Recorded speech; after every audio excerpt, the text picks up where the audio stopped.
Assalamualaikum warahmatullahi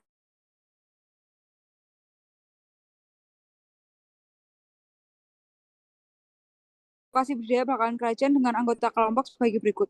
Next.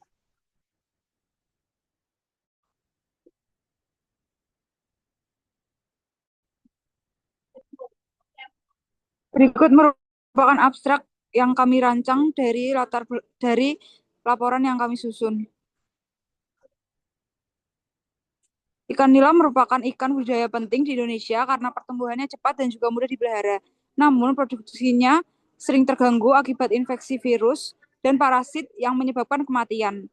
Kualitas air yang buruk dan kepadatan ikan yang tinggi juga menjadi faktor salah satu penyebab penyebaran parasit. Studi di Liberia dan Meksiko menunjukkan bahwa parasit sangat dipengaruhi oleh lingkungan seperti kadar nitrit dan amonia yang sangat tinggi. Lokasi bakalan kerajaan ini menjadi lokasi budaya ikan yang belum memiliki data investasi parasit secara ilmiah. Oleh karena itu, kami uh, ingin mengetahui jenis dan tingkat infeksi parasit serta potensi penularan zoonosis, serta sebagai penerapan ilmu parasitologi di ilmu lingkungan nyata. Dengan tujuan yang kami angkat yaitu pertama mengidentifikasi jenis-jenis parasit dan juga menginfeksi ikan nila di lokasi budidaya bakalan kerajaan. Yang kedua, menentukan prevalensi dan intensitas investasi parasit pada ikan nila di lokasi penelitian. Yang ketiga, menganalisis hubungan antara kualitas lingkungan kolam budidaya dengan infeksi parasit. Yang keempat, mengkaji potensi zoonosis dari parasit yang ditemukan sebagai upaya pencegahan penularan ke manusia. Next.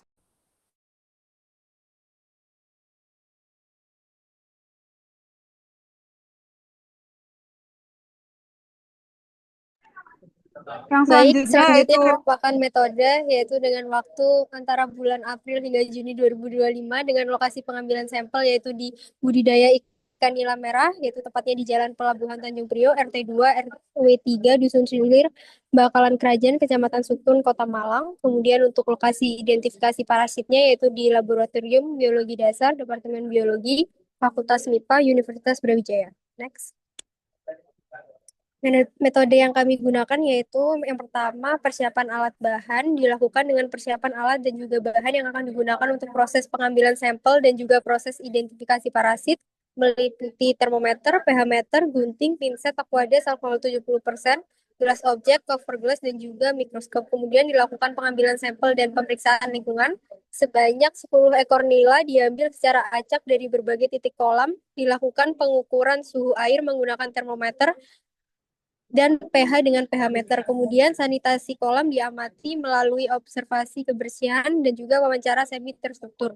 Kemudian untuk pengukuran kondisi fisik ikan dengan rumus sebagai berikut. Kemudian dilakukan identifikasi parasit, dilakukan dengan pemeriksaan parasit pada organ permukaan tubuh dan insang dengan cara pengorokan. Kemudian pada bagian sirip dilakukan dengan menggunting sebagian ekor ikan dan meletakkannya di cawan petri yang telah diberi aquades. Kemudian hasil diamati di bawah mikroskop dengan perbesaran 100 kali hingga dan 400 kali. Kemudian dilakukan analisis data meliputi identifikasi morfologi parasit, perhitungan prevalensi dan intensitas parasit, hubungan investasi dengan kondisi lingkungan, dan juga potensi zoonosis dari parasit yang ditemukan. Next.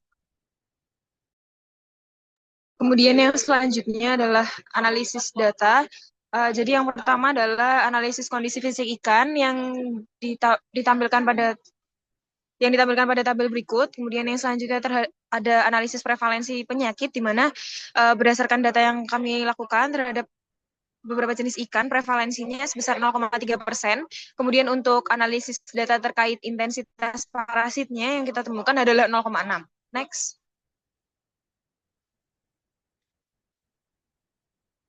selanjutnya merupakan hasil identifikasi parasit ikan yang kami lakukan dengan gambar pertama yaitu merupakan parasit yang ditemukan pada ikan yang A yaitu parasit grodak ikan, dan juga yang kedua parasit yang ditemukan pada ikan parasit uh, Dactylorius sb pada insang ikan mula. Next. Selanjutnya untuk analisis pemeriksaan kondisi lingkungan. Untuk kualitas air diperoleh suhu sekitar 28 sampai dengan 30 derajat Celcius dan juga pH sekitar 7,5 sampai dengan 8,1. Dengan sanitasi kolam berdasarkan observasi, kebersihan kolam itu bervariasi dengan total 10 kolam dengan 8 kolam berisi ikan dan 2 kolam kosong untuk pemindahan ikan ketika pengurasan kolam. Lalu di antara 8 kolam, 5 kolamnya itu dalam kondisi keruh dan 3 kolam lainnya dalam kondisi jernih. Kemudian untuk kolam keruh didominasi dengan kotoran ikan yang mengandung amonia dan juga sisa makanan ikan. Waktu pengurasan kolam menyesuaikan usia ikan dan jenis kolam dengan kolam pembenihan sebanyak 1 kali per pekan dan untuk kolam pembesaran sebanyak 2 sampai 3 kali per bulan. Dan untuk kolam pembenihan terkadang dilakukan penggaraman sebagai adaptasi dan juga pencegahan penyakit serta pembersihan kolam itu sendiri.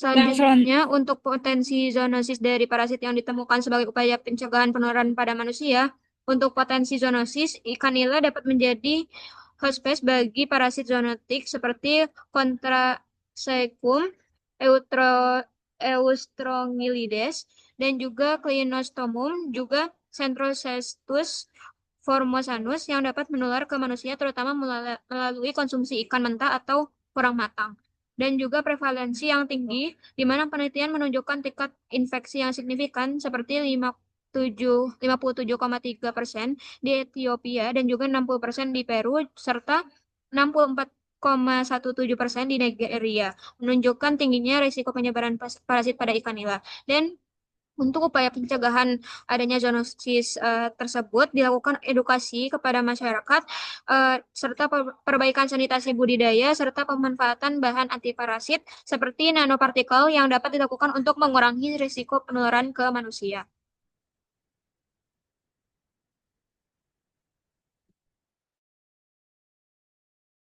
Barik, kesimpulan.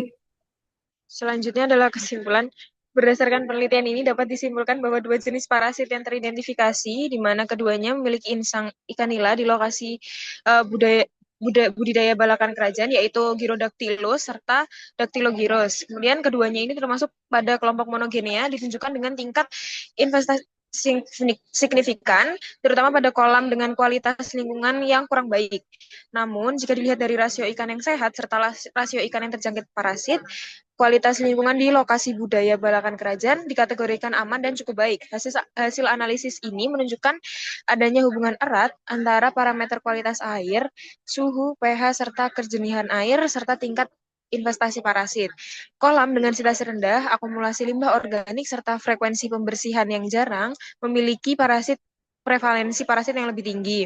Meski parasit yang ditemukan tidak bersifat zoonotik, studi literatur menunjukkan bahwa ikan nila itu dapat menjadi hospes bagi parasit zoonosis lain seperti Clinostomum spp serta Contrasecum yang berpotensi menular ke manusia melalui konsumsi ikan mentah atau kurang matang.